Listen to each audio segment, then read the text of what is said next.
તો ફ્રેન્ડ્સ કેમ છો? મજામાં? મારા નવા વિડીયોમાં આપનું સ્વાગત છે. ફ્રેન્ડ્સ સૌપ્રથમ સર્વને જય સ્વામિનારાયણ. વાત કરીએ રોબિન્સવિલે સ્વામિનારાયણ મંદિરની, જે ન્યૂજર્સી અમેરિકામાં આવેલું છે. તે અમેરિકાનું સૌથી મોટું હિન્દુ મંદિર છે. અમેરિકાનું સ્વર્ગ એટલે રોબિન્સવિલેનું શ્રી સ્વામિનારાયણ મંદિર અક્ષરધામ. ફ્રેન્ડ્સ, આ શ્રી સ્વામિનારાયણ મંદિર અક્ષરધામ કોને જોવાની ઈચ્છા ના હોય?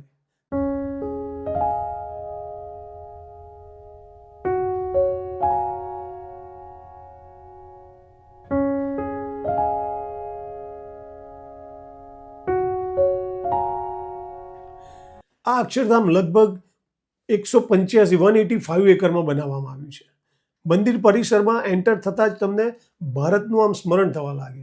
અમુક સમય માટે તો તમને લાગે જ નહીં કે તમે અમેરિકામાં છો. તમને ભારત જેવી જ ફિલિંગ્સ આવે.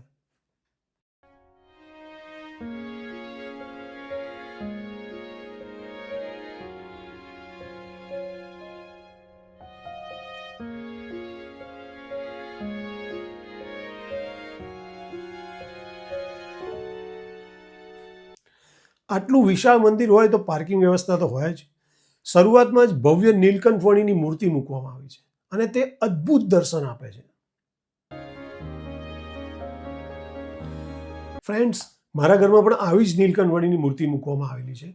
પણ ફરક એટલો છે કે અહીંયા જે મૂર્તિ છે 49 ફૂટની છે અને મારા ઘરમાં જે માત્ર 2 ફૂટની છે.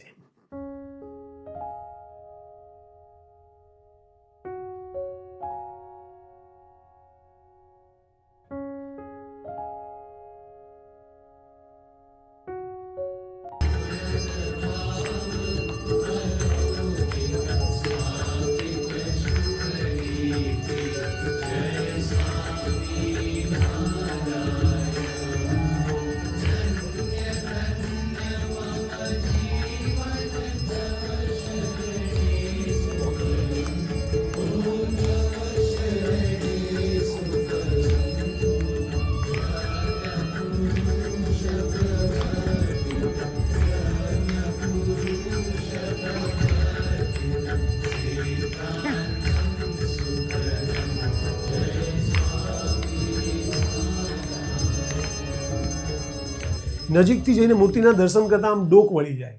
હા, અમને આ મંદિરમાં સાંજની 3 આરતી કરવાનો લાભ મળ્યો. શરૂઆતની આરતીનો લાભ અમને નીલકંઠવણી ભગવાન પાસે મળ્યો.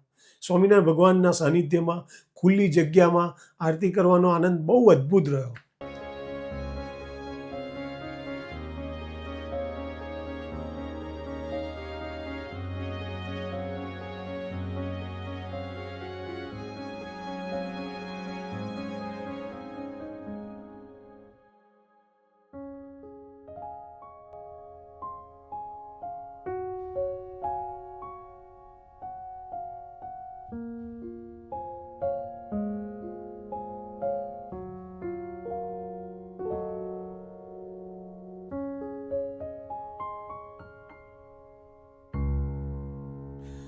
ત્યાર પછી અમે વેલકમ સેન્ટરમાં એન્ટર થવા ગયા.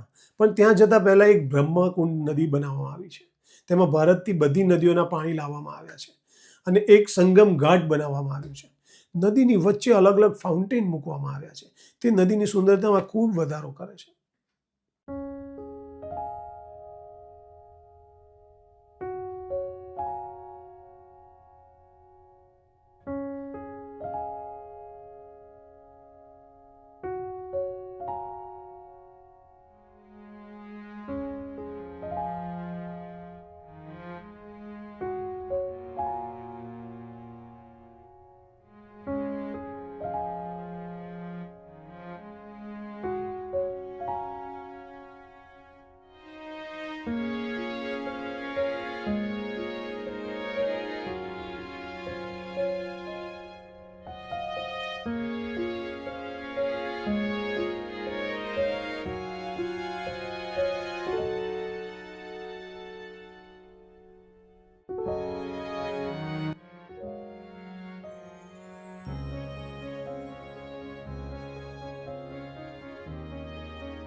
ફ્રેન્ડ્સ, મંદિરમાં એટલે કે વેલકમ સેન્ટરમાં એન્ટર થતાં જ તમને આમ ભારતની કોઈ હવેલીમાં એન્ટર થયા હોય તેવું ફિલિંગ્સ આવે.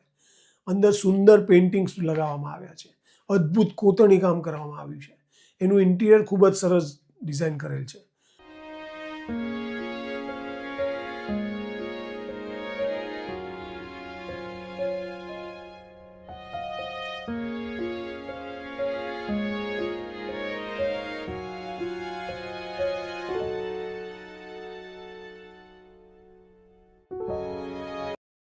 ડેકોરેશન થીમમાં જે એલઈડી લાઇટિંગ દીવડા મૂકવામાં આવ્યા છે, તમને એમ જ લાગે કે આ ઓરિજિનલ દીવા પ્રગટે છે.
અને અહીંયા વેલકમ સેન્ટરમાં 3 ઓરિએન્ટેશન થિયેટર બનાવવામાં આવ્યા છે.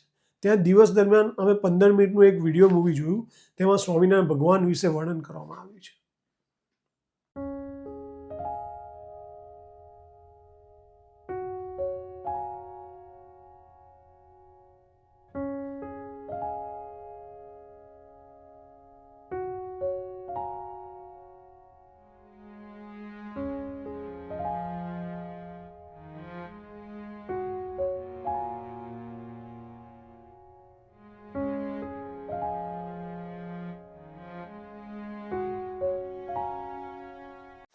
ફ્રેન્ડ્સ, વેલકમ સેન્ટરથી આગળ અમે ત્યાં આવ્યા મંદિર પરિસરમાં. ત્યાં એમ લાગ્યું કે અહીંયા બેસી જ રહીએ, એવું સ્વર્ગ જેવું ફિલિંગ્સ આવ્યું. પછી ત્યાં આરતીનો લાભ મળ્યો અને પછી મેઇન મંદિર પરિસરમાં આવ્યા. ફેમિલી સાથે લગભગ આખો દિવસ ત્યાં વિતાવ્યો.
મંદિર પરિસરમાં દર્શન કરીને નીકળ્યા ત્યારે ઓલમોસ્ટ મોડી સાંજ પડી ગઈ હતી અને રાત્રે લાઇટિંગ સાથે મંદિરનો નજારો 16 કળાએ ખીલી ઉઠ્યો હતો અને એક અદ્ભુત અનુભૂતિનો આનંદ કરાવતો હતો.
હવે વાત કરીએ ફૂડ કોર્ટની. તો અહીંયા સાયોના ફૂડ કોર્ટ આવેલું છે. ત્યાં તમે એન્ટર થાવ એટલે ડિજિટલ સ્ક્રીન મૂકેલી છે અને તેમાં દરેક ફૂડ આઇટમ ફોટા સાથે ડિસ્પ્લે થાય અને એની પ્રાઇસ પણ મેન્શન થાય. તમે તે સ્ક્રીન પર ક્લિક કરો એટલે ત્યાંથી જ તમને રિસિપ્ટ કૂપન મળી જાય અને પછી તે કૂપન લઈ તમે કાઉન્ટર પર જાઓ એટલે તમને તમારી પ્લેટ ફૂડની મળી જાય. પછી તમે ત્યાંથી બેસવા માટે ચેકઆઉટ કરો ત્યારે ત્યાં પેમેન્ટ કરી દેવાનું અને શાંતિથી ડાઇનિંગ ટેબલ પર બેસીને જમવાનો આનંદ લેવાનો.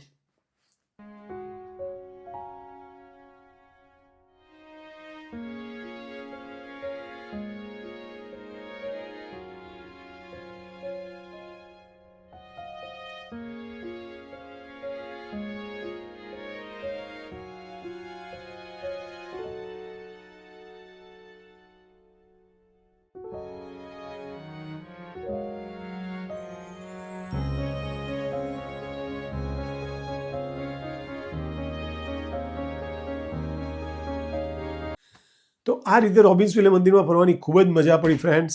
ખરેખર પરિષદની અંદરની શાંતિ અને ત્યાંનું વાતાવરણ કંઈક અલગ જ અનુભૂતિ કરાવતું હતું. તો ફ્રેન્ડ્સ ફરીથી મળીશું એક નવા વિડીયો સાથે. Good bye.